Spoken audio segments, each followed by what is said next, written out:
my jsme křesťanské společenství Živá voda a my jsme dnes tady, aby jsme vás pozvali na naše pravidelné bohoslužby, které máme každou neděli ve 14 hodin v Denisových sadech. Já jsem pastorem křesťanského společenství a my jsme dnes sami přišli proto, aby jsme vám pověděli dobrou zprávu o Ježíši Kristu a připravili jsme si pro vás tady časopis zdarma, kdy můžete číst každý den Boží slovo, který promlouvá do situace a vždycky to Boží slovo je ukončeno modlitbou, takže si můžete denně modlit. Jinak máme pro vás tady připravené DVD, kdy můžete se podívat a více zjistit o Ježíši Kristu, kdo byl Ježíš Kristus, proč vlastně Ježíš Kristus žil a proč je to tak důležité, aby jsme znali osobu Ježíše Krista. Protože mnozí z nás známe Ježíše jenom jako Ježíška, který leží v jesličkách, ale mnozí z nás už neví, že to byl spasitela světa a je stále a že on se narodil, aby nás spasil, aby nás zachránil, aby jsme měli věčný život, jak říká Bible, Jan 3. kapitola 16. verš, neboť Bůh tak miloval svět, že dal svého jediného syna, aby žádný, kdo v něho věří, nezahynul, ale měl život věčný. Vždyť Bůh neposlal svého syna na svět, aby svět soudil, ale aby byl skrze něj zachráněn, spasen. Proto Bůh poslal svého jediného syna, Ježíše Krista, aby nás zachránil a svou obětí vlastně, aby nám zajistil věčný život. Možná si říkáte, já to nepotřebuji a já nehřeším a já jsem dobrý člověk, dělám dobré skutky, přispívám na různé organizace a nedělám zlo lidem. Ale Bible nám říká jasně, že každý zřešil a je daleko od Boha, od Boží slávy. A to skrze hřích Adama a Evy, který udělali v zahradě Eden, že okusili ovoce ze stromu poznání dobrého a zlého. A Bůh je potrestal a vlastně museli opustit zahradu Eden, protože Bůh je čistý a svatý a před ním žádný hřích neobstojí. A proto lidé, aniž by to ovlivnili, se rodí automaticky v hříchu. Když si lidé, když chtěli být v obecenství s Bohem, museli dávat různé oběti, ať už to byly zvířata, které obětovali na obětních oltářích, ať už to byla úroda jejich, kterou dávali Bohu, 10% ze svých příjmů a museli dávat neustále oběti a dodržovat nařízení a přikázání, které Bůh dal desatero skrze služebníka Mojžíše. Takže ale lidé neměli takový vztah, jako měl Adam s Evou v zahradě Eden. A Bůh touží mít vztah s námi. A touží, aby lidé byli zachráněni a spaseni, každý z nás, aby došli k spási. A proto vymyslel dokonalý plán záchrany, že pošle to nejdražší, co má, svého jediného syna, kterého nechal ukřižovat. Protože to musel být někdo, který nepocházel z této země, protože země je porušená hříchem. A proto Bůh vymyslel, že pošle svého jediného syna a nechal obětovat za hříchy lidstva a za ten hřích, který udělal Adam v zahradě Eden. Proto Ježíš Kristus se narodil a Bůh si vybral ženu, která se jmenovala Marie, která byla bohabojná a milovala Boha. A na ní sestoupil Duch Svatý, který vytvořil Marii, vlastně Ježíše, jejím lůně. Protože nemohla Marie mít nic s mužem, aby byl čistý a svatý. Takže Ježíš Kristus se narodil jako normální člověk, ale on nebyl člověk, on byl Bůh, on byl Boží syn, ale on se musel stát člověkem, aby mohl vzít tu oběť za lidskou. Lidé se mě někdy ptají, proč vlastně Bůh vzal na sebe lidskou podobu. Je to proto, protože šel zachránit lidstvo. Kdyby šel zachránit zvířata, měl být jinou podobu, ale Bůh dal na sebe lidskou podobu, aby se sám obětoval za hříchy. A Bible nám říká jasně Římanům 10. kapitola 9. verš, vyznáš-li ústy Ježíše jako svého pána a srdcem uvěříš, že ho Bůh vzkřísil z mrtvých, budeš zachráněn. Přátelé, proto nestačí věřit, proto nestačí chodit do kostela, ale je potřeba poslat Pána Ježíše do svého srdce, učinit ho svým pánem a spasitelem. A Boží slovo nám zaslibuje, že budeme mít věčný život a pak, když odejdeme z této země, půjdeme opravdu do nebe. Sám Ježíš, když byl na této zemi, říkal, že je cesta, pravda a život a nikdo nepřichází k Otci než skrze něj. Je to tak, on je tou cestou, pravdou, on je životem. Pokud hledáš pravdu, je to Ježíš. Pokud hledáš tu správnou cestu, je to Ježíš. Pokud hledáš věčný život, je to Ježíš. A je potřeba, aby si ho přijmul jako svého pána a spasitelem. Já jsem žena, která jsem uvěřila v Ježíše Krista před 16 lety, když jsem se s ním osobně setkala a viděla jsem obrovské světlo a vnímala pokoj. A Ježíš Kristus ke mně promluvil a řekl mě, neboj se, já ti zachráním. Já jsem byla žena, která jsem nevěřila v Boha, šla jsem proti Bohu, byla jsem tvrdý ateista. Ale když jsem umírala na zápal plic, Bůh ve své lásce ke mně a milosrdenství se mě dal poznat. Přátelé, jsem ráda, že se to stalo v mém životě. Ježíš Kristus se mě nejenom dal poznat, ale i spasil moji duši. Já tím, že jsem ho poznala jako svého pána a spasitele do svého srdce a řekla jsem, Bože, vstup do mého srdce, staň se mým pánem a spasitelem, odpusť mi všechny mé hříchy, udělej ze mě člověka podle svého charakteru. Přátelé, já jsem toto udělala a můj život se změnil. Najednou jsem začala chápat Boží věci.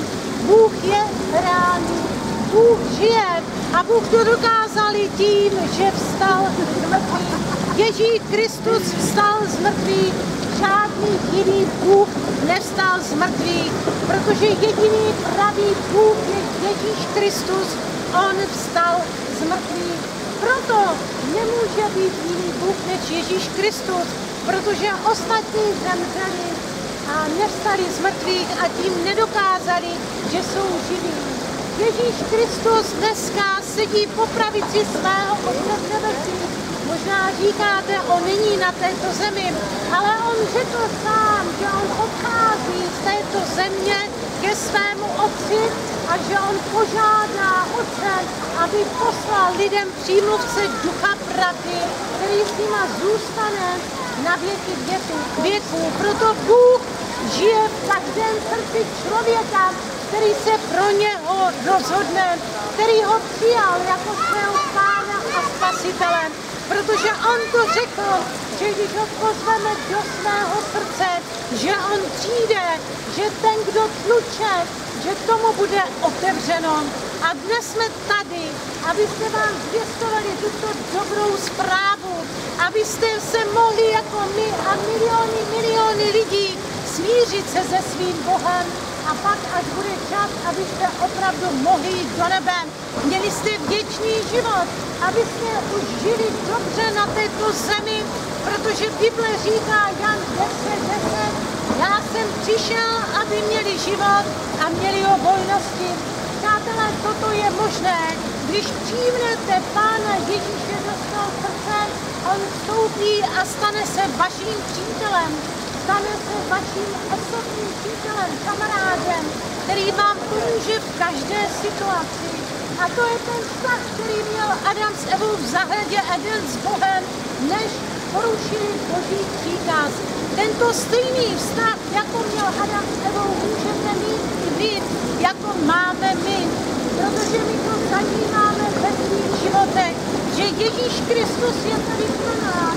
že Ježíš Kristus dělá zázraky, mění lidské životy.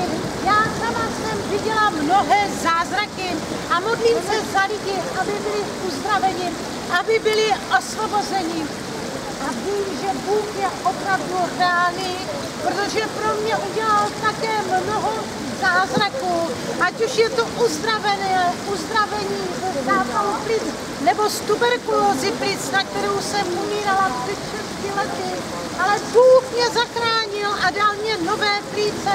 Mám to zdokumentováno, když jsem tuberkulózu měla a teď ji nemám a nemám ani stopy po tuberkulózy. A kdybyste studovali trošku něco o této nemoci, tak lidé už nemůžou tak normálně žít jako předtím a zůstávají jizvy na plících.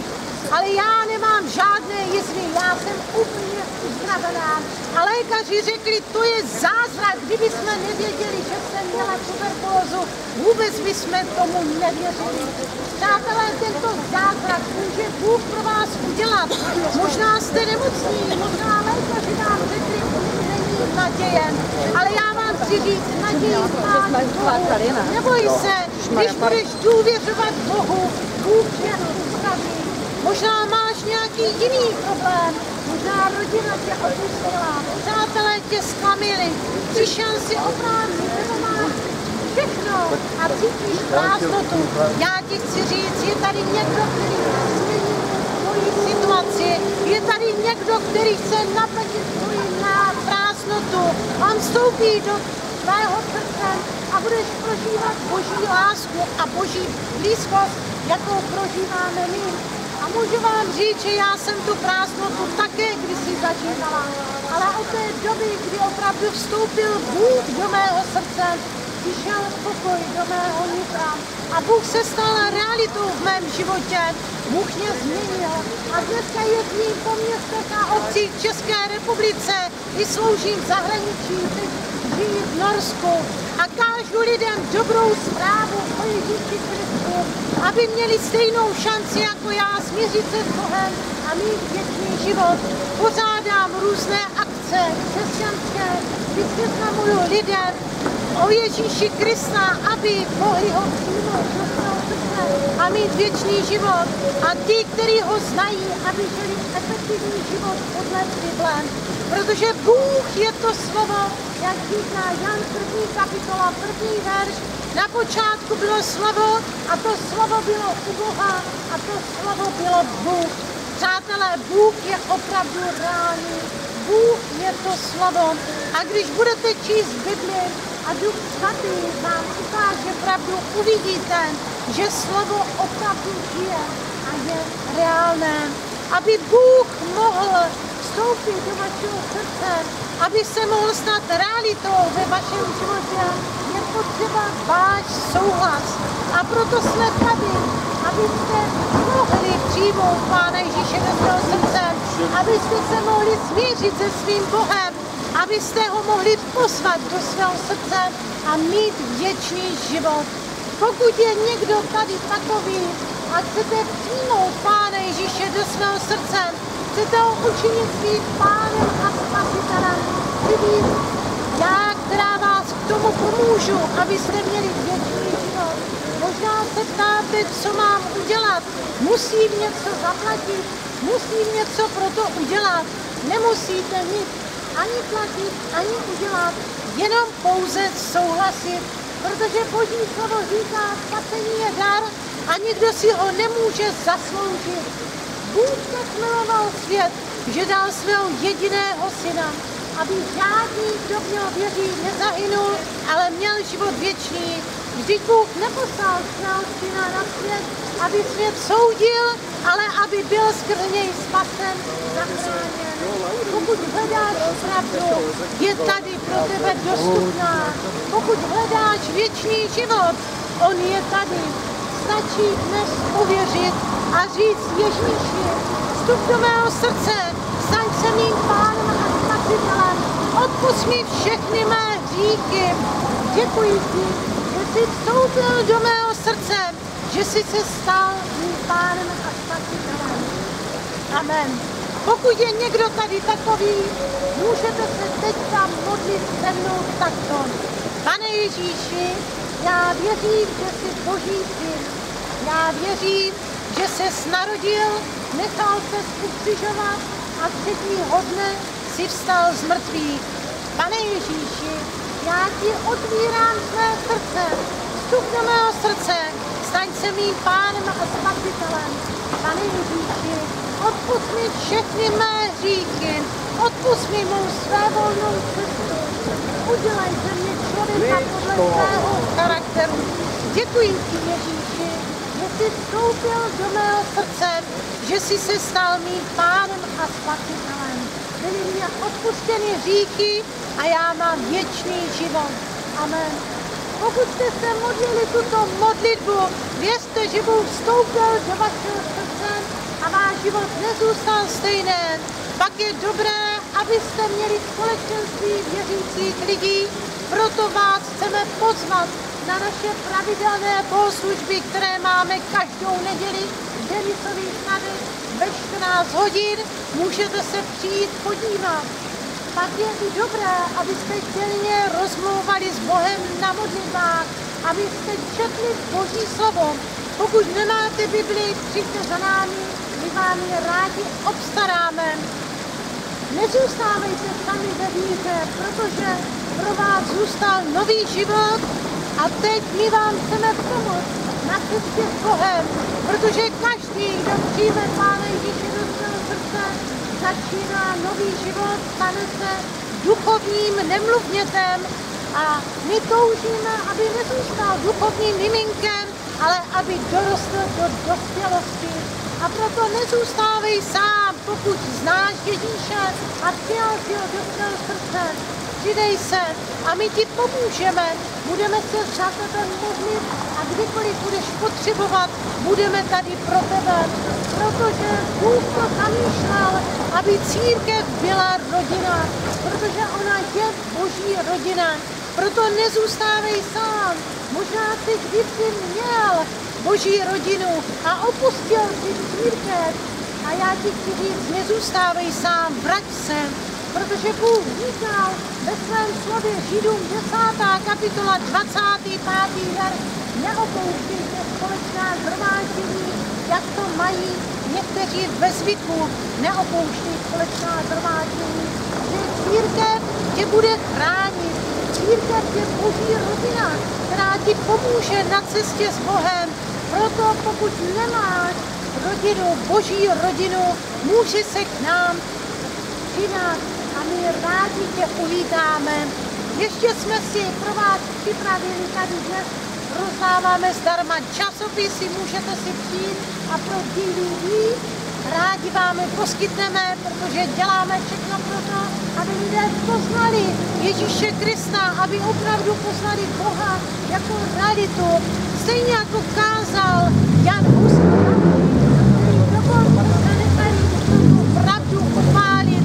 A možná nevíte, že Jan Hus přijal Pána Ježíše do svého srdce. On byl křesťanem a proto všechno vydržel a on přinášel učení vlastně z Evangelia z Bible a toužil potom, aby Boží slovo a Bůh se dostal mezi obyčejné lidi, protože věděl, že Boží slovo se dostane prostě mezi lidi, že to změní jejich život. Takže my jsme tady proto taky, aby byste poznali pravdu, protože jenom pravda vás osvobodí. A kdyby nekázal Jan Hus a další, jak by mohli lidé uvěřit, jak by mohli lidé poznat. A to je i naším záměrem, proč všechno toto děláme, proč jsme i na tomto místě, proč rozdáváme dnes časopisy zdarma pro vás DVD, abyste se mohli seznámit blíže s Bohem. Takže neváhejte, přijďte, můžete si vzít tento časopis od nás a pokud budete mít nějaké otázky, rádi vám je zodpovíme. Pokud máte nějakou potřebu a máte žádost, přijďte za mnou, budu se za vás modlit a budu společně věřit, že Bůh zasáhne ve vaší situaci.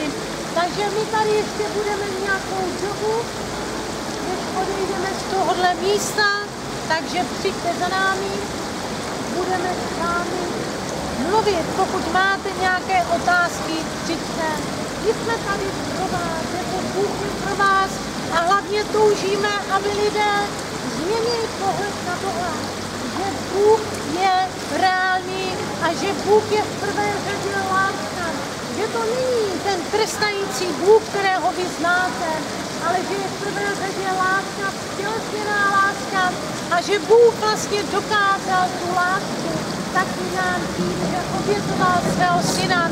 A to je to, co chceme, aby lidé poznali jako Boha lásku, protože On je láska a tato láska i mě zachránila. A tato láska mě i pomáhá v mém životě.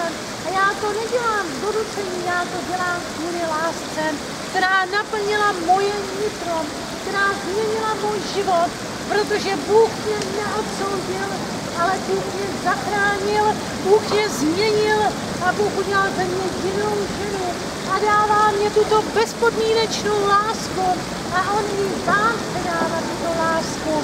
A proto vás dnes volám, abyste otevřeli svá srdce, abyste dovolili jemu, aby vás opravdu mohl milovat. Protože Boží láska je jiná než lidská. Boží lásku můžete zraňovat.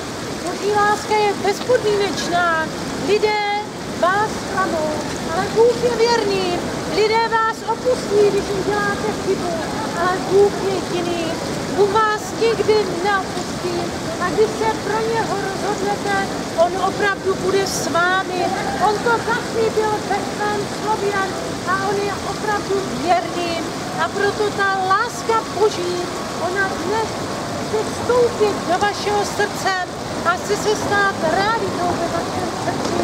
Abyste nebyli na věci sami, abyste prožívali věčný život a Boží lásku. Takže přátelé, přeji vám krásný zbytek dne, Bůh vám žehnej a nashledanou.